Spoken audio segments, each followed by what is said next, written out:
নমস্কার দর্শক বন্ধু, আমি দশভুজামা ব্লগস আবারও তোমাদের সামনে হাজির। গুরুত্বপূর্ণ টপিক তো অবশ্যই, তবে এই টপিক নিয়ে আগেও বলেছি, আবারও বলবো। তোমাদের প্রত্যেকের সুখ শান্তি এবং সমৃদ্ধি কামনা করে আমি আমার ব্লগটা শুরু করছি। আশা করছি তোমরা প্রত্যেকে সুস্থ আছো, ভালো আছো এবং সবাই ভালো থাকো, এই কামনা করে আবারও বলবো ব্লগটা শুরু করছি। তোমরা এই ব্লগটা শেষ পর্যন্ত দেখো, তোমাদের উপকারে লাগবে, আমারও বলে ভালো লাগবে তোমরা যদি শেষ পর্যন্ত ভিডিওটা দেখো। তাহলে আজকে আবারও মহাদোল উৎসব সম্বন্ধেই বলবো। এই যে দোল উৎসবের অনেক রকম নাম।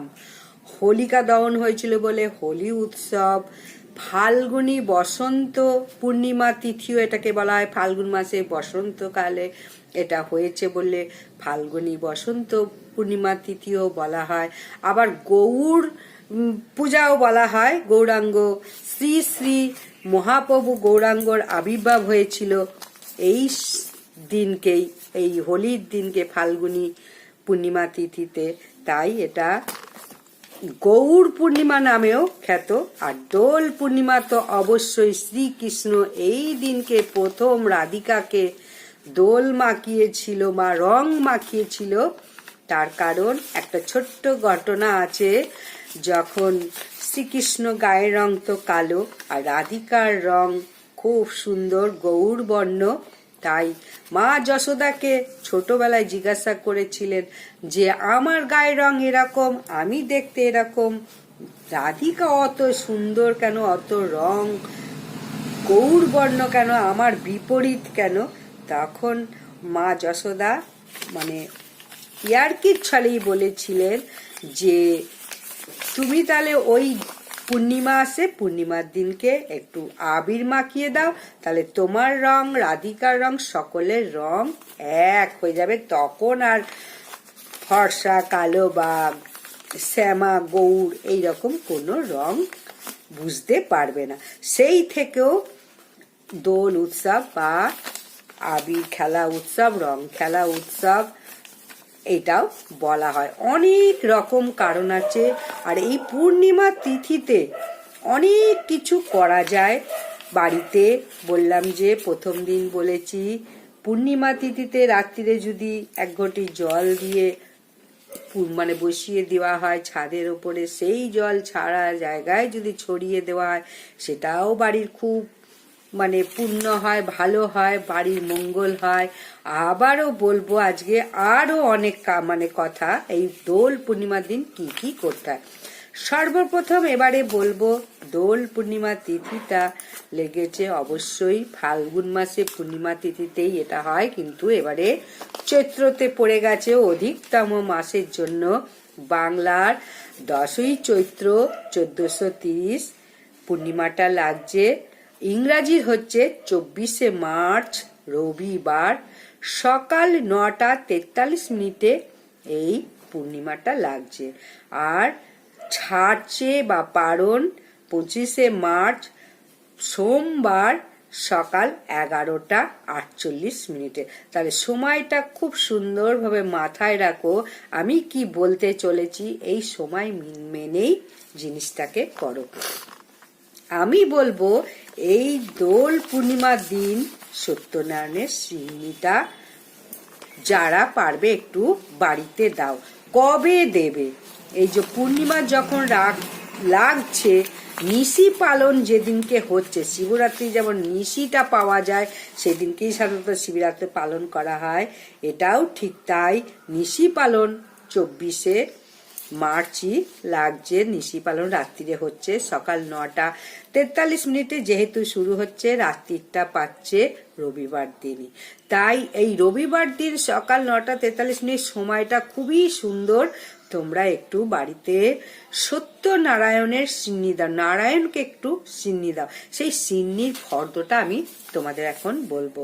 শ্রী শ্রী সত্যনারায়ণের ফর্দ পদ্ধতি কি কি লাগবে মানে সিন্নি দিতে বাড়িতে অবশ্যই ওই দিনকে একটু পুরোহিত দিয়ে ডেকে দিলে ভালো হয়, না হলে নিজেরাও দিতে পারো। গৌর হরিকে বা রাধা কৃষ্ণকে অবশ্যই এই সিন্নিটা তোমরা দাও। যদি পুরোহিতকে দাও এইসব জিনিসগুলো লাগবে। সত্যনারায়ণের ফর্দটা বলে দিই, সিদ্ধি ওই 2 টাকা 5 টাকা যাই বলো কিনবে, সিঁদুর, তিল, হরিতকি 2টো, পঞ্চশস্য, পঞ্চরত্ন, আম, তারপরে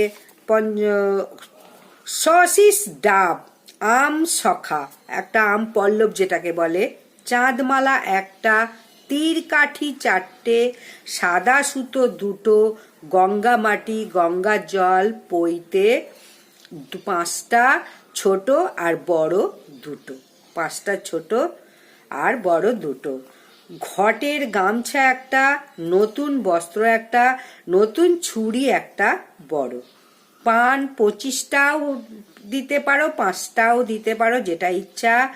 আর সাদা ফুলের মালা, ফুলের মালা সেটা হচ্ছে 2টো ছোট ফুলের মালা সাদা অবশ্যই দেবে, নারায়ণের গলায় পরাতে হবে। ঘি, দুধ, দই, চিনি, মধু, পঞ্চামৃত এবং পঞ্চামৃতর জন্য এইগুলো, ঘি, দুধ, দই, চিনি, মধু এইগুলো দিয়ে পঞ্চামৃত করা হয় নারায়ণকে স্নান করানোর জন্য।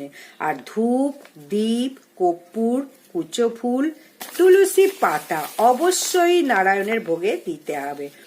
আর কুচো নৈবেদ্য যখন সাজিয়ে দেবে, আর বড় একটা নৈবেদ্য 2টো থালায় দেবে।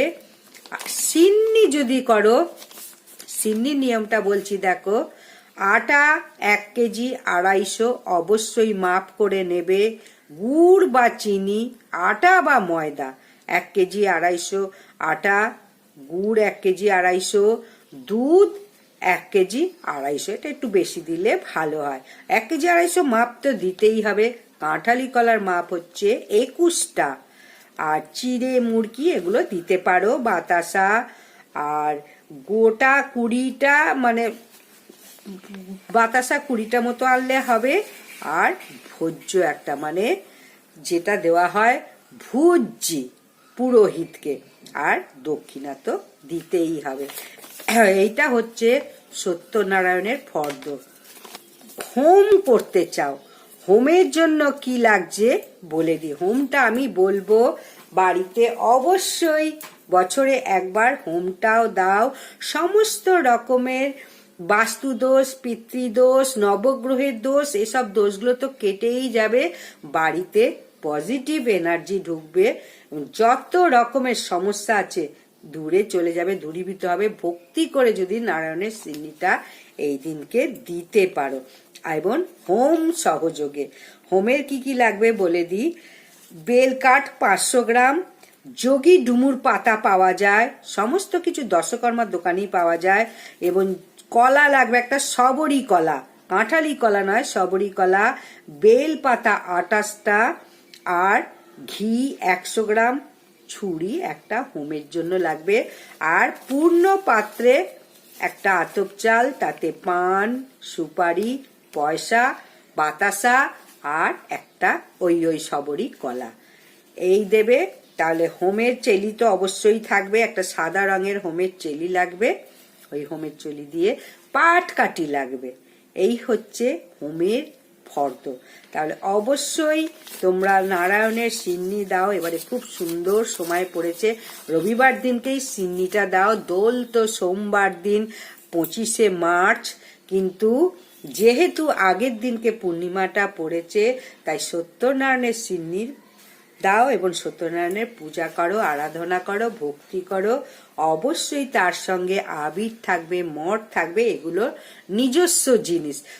যত রং দিয়ে ওই দিনকে পূজা দিতে পারবে, রং, আবির, ফল, মূল সমস্ত রঙিন, তরমুজ, তারপরে মঠ, নানান রঙের যত কিছু রং দিয়ে এই পুজোটা দিতে পারবে, তত তোমার বাড়ি রঙিন হয়ে উঠবে।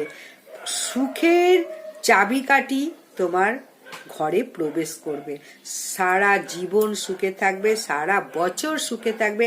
এই একটা দিন এইভাবে পুজোটা দাও। তাহলে দোল পূর্ণিমা তো মানে এবারে পূর্ণিমা কখন লেগেছে বলে দিলাম, ঠিক পরের দিন 11:48 ছাড়ছে। পরের দিন করলে ভোরবেলা করো, আর ওই দিনকে সারা দিন থাকছে 9:43 পর থেকে সারা দিন যখন খুশি করো। অবশ্যই যে একজন উপোস করে থাকো, যে পুজো করবে, বাড়িতে তো সমস্ত পুষ্পাঞ্জলি সমস্ত কিছু হবে, হোম হবে, একজন উপোস করো, সে কিন্তু কোনো সময় ওই দিনকে কোনো রকম চালের জিনিস খেও না। ফলমূল এইসব প্রসাদ খেয়ে থাকতে পারলে ভালো, না হলে ময়দা খাও, কিন্তু চালের জিনিসটা ওই দিনকে অবশ্যই খেও না। তাহলে এবারে কিন্তু আমি বলে দিলাম যে দোল পূর্ণিমায় অবশ্যই নারায়ণের সিন্নি দাও, তাতে আমি ফর্দটাও বলে দিলাম পূর্ণিমাতে। এবার কি কি সত্যনারায়ণ সিন্নিতে লাগবে, বেশি কিছু উপার না, মিষ্টি, সন্দেশ, দই, এগুলো তো বলা হলো না, এগুলো দেবে, যত সামান্য যা হোক দেবে। আর ওই দিনকে অবশ্যই একটা কাজ করবে, তোমাদের গৃহের মঙ্গল হবেই হবে। পুজো পাঠ অর্চনা করছে, এতে তো মঙ্গল হবেই। আর একটা জিনিস, ওই পায়েস রান্না করে সেই পায়েস ওই রাত্রিবেলা চাঁদের নিচে, যেখানে চাঁদের আলো পৌঁছাচ্ছে, অন্ধকারে না, ঠিক সেই জায়গা একটা পূর্ণ পাত্রে বাটিতে করে, কাঁসার বাটি হলে বেশি ভালো হয়, কাঁসার বাটি করে রাত্রিবেলা তুলসী পাতা সহযোগে দিয়ে এসো, আর একটা গ্লাসে জল দিয়ে এসো, অবশ্যই কাঁসার গ্লাস। সারা রাত ওই পায়েসটা যেই মানে ঠাকুরের উদ্দেশ্যে দিয়ে এসো, দেখো এতটা মঙ্গল হবে কি বলবো, এর বলার মানে কোনো শেষ নেই। খুব বাড়ি মঙ্গল হবে। পায়েস ভীষণ প্রিয়, লক্ষ্মীনারায়ণের ভীষণ পায়েস প্রিয়। আর এই পায়েসের গন্ধ সারা বাড়ি মোমো করবে। খুব সুন্দর চাল, গোবিন্দভোগ চাল দিয়ে অবশ্যই করবে। আর খেজুর গুড় তো এখন পাওয়া যায় না, খেজুর গুড় দিয়ে করলে তো ভীষণই ভালো হতো। যাই হোক, সুন্দর গোবিন্দভোগ চাল দিয়ে দুধ, কাজু, কিশমিশ দিয়ে ভালো করে পায়েসটা বানিয়ে রাত্রিবেলা এই পায়েসটা একটু ছাদে দিয়ে এসো। দেখো বাড়ির উন্নতি, দিন দিন উন্নতি হবে, কোনো রকম অবনতি বা খারাপ কিছু হবে না। কোনো কিছু খারাপ তুমি আর দেখতেই পাবে না বাড়িতে, সমস্ত কিছু শুভ হবে। যাকে বলা হয় পিতৃদোষ, বাস্তু দোষ, নবগ্রহের দোষ, সমস্ত দোষ কেটে যাবে। এই সব দোষ গুণের জন্যই তো মানুষ এত কষ্ট পাচ্ছে, তাই এই সব কষ্টগুলো অবশ্যই কেটে যাবে। এই পায়েস ভোগ রান্না করে নারায়ণকে ঠাকুরের সামনে তো দেবেই, এবং রাত্রিরে পূর্ণিমার চাঁদের আলোয় বাটিতে করে দিয়ে এসো। পরের দিন পূর্ণিমা যখন কেটে যাবে তখন সেই বাটিটা তুলে নিয়ে এসো। তাহলে আজকে আমি তোমাকে সমস্তটা বলে দিলাম কি করে পূজা সিন্নি এবং দোল পূর্ণিমাটা পালন করবে। শ্রী লক্ষ্মী নারায়ণকে পূজা করে, ভক্তি করে অবশ্যই বাড়িতে খুব সুন্দর করে ফুলের মালায় সাজিয়ে দাও। পারলে আম পাতা তো কিনতে পয়সা লাগে না, এখানে ওখানে সব জায়গায় আম পাতা পাওয়া যায়। আম পাতা দিয়ে সিঁদুর লাগিয়ে বাড়ির সামনে দিয়ে দাও, শুভ হবে, মঙ্গল হবে। আর আবির দিয়ে আলপনা দাও, অবশ্যই এদিনকে আবির দিয়ে আলপনা দাও। তার সহযোগে মাতা তুলসী মহারানীকেও একটু পুজো দাও। এই দিনকেই একটা চেলি কাপড় দিয়ে মাতা তুলসী মহারানীকে ঘোমটা দিয়ে সুন্দর করে পরিয়ে দাও। ঘিয়ের প্রদীপ তো অবশ্যই দেবে মাতা তুলসী মহারানীর কাছে। মাতা তুলসী মহারানীকেও পুজো দাও। ওই চেলি কাপড় পরিয়ে, চেলি বলা হয় ওটাকে, চেলি নাকি যাই হোক বলে, ওইটা নিয়ে আসবে। দশকর্মার দোকানে পাওয়া যায়, একটু বড় ধরনের নেবে। গাছটাকে পুরো ঘিরে দিতে হবে ওই চেলি দিয়ে। চেলিটা মানে বাঁধাই থাকবে ঠাকুরের কাছে, খুব সুন্দর দেখতে লাগবে। ওই দিনকে ঘুমটা দিয়ে দেওয়া হয় মাতা তুলসী মহারানী দেবীকে। তাহলে এই কাজটা করো। মাতা তুলসী মহারানীর আরো অনেক কিছু আছে, আমি সেগুলো পরে নিয়ে আসছি। এই দুটো কাজ করো। পায়েসটা অবশ্যই করে ওপরে দিয়ে এসো, ঠাকুরকে ভোগ দিয়ে, নারায়ণকে ঘরের গিয়ে ভোগ দিয়ে, এবং ছাদে পূর্ণিমাতে দিয়ে এসো। আগের দিনকে তো বলেছি জলের টোটকাটা, এই পায়েসের টোটকাটাও বলে দিলাম। তাহলে তোমরা এই ভিডিওটা যদি ভালো লাগে করো এবং প্রত্যেকে একটু শেয়ার করে দাও। দেখো প্রত্যেকের উপকার হবে, এবং প্রত্যেকের উপকার হলে আমি ভীষণ খুশি হব। দোল পূর্ণিমার দিন তো বলেই দিয়েছি, সমস্ত কিছু ভালো কর্ম করো, ভালো কাজ করো, ভালো কথা বলো, হরি নাম শোনো, সংকীর্তন শোনো, হরি বাসরে সেখানে যাও, যেখানে মানে হরি বাসর হচ্ছে এইসব কথাগুলো মানে শোনো, পড়ো, এবং মহাভাগবত গীতা যদি পাঠ করতে পারো, এর থেকে তার ভালো কিছু হয় না। আর নারায়ণের, সত্যনারায়ণের পুজোর দিনকে তো অবশ্যই ওই দিনকে শ্রদ্ধা ভক্তি সহকারে হাতে ফুল নিয়ে, মাথায় কাপড় দিয়ে সত্যনারায়ণের মানে ব্রত কথাটাও অবশ্যই শোনো। ঠাকুর মশাই তো পড়বে, তুমি কিন্তু শান্তি করে ভক্তি ভরে এইটা মানে ব্রত কথাটা শেষমেশ শুনবে শেষ পর্যন্ত। আর যখন হোম হবে, হোমের চারিধারে সবাই কিন্তু বসে থাকবে। ওই তাপ যত মানে যার গায়ে আসবে সে ততই সুন্দর থাকবে, ততই ভালো থাকবে, তার কোনো দুঃখ দুর্দশা থাকবে না। এই হোমের এই কারণে হোম দেওয়া এতটাই গুরুত্বপূর্ণ। ওই যে যতটা আগুন জ্বলবে, তাপ আসবে প্রত্যেকের গায়ে, ততটাই মঙ্গল।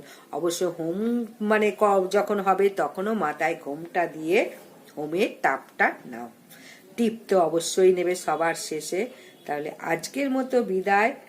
ভালো থাকবে, সুস্থ থাকবে এই কামনা করি।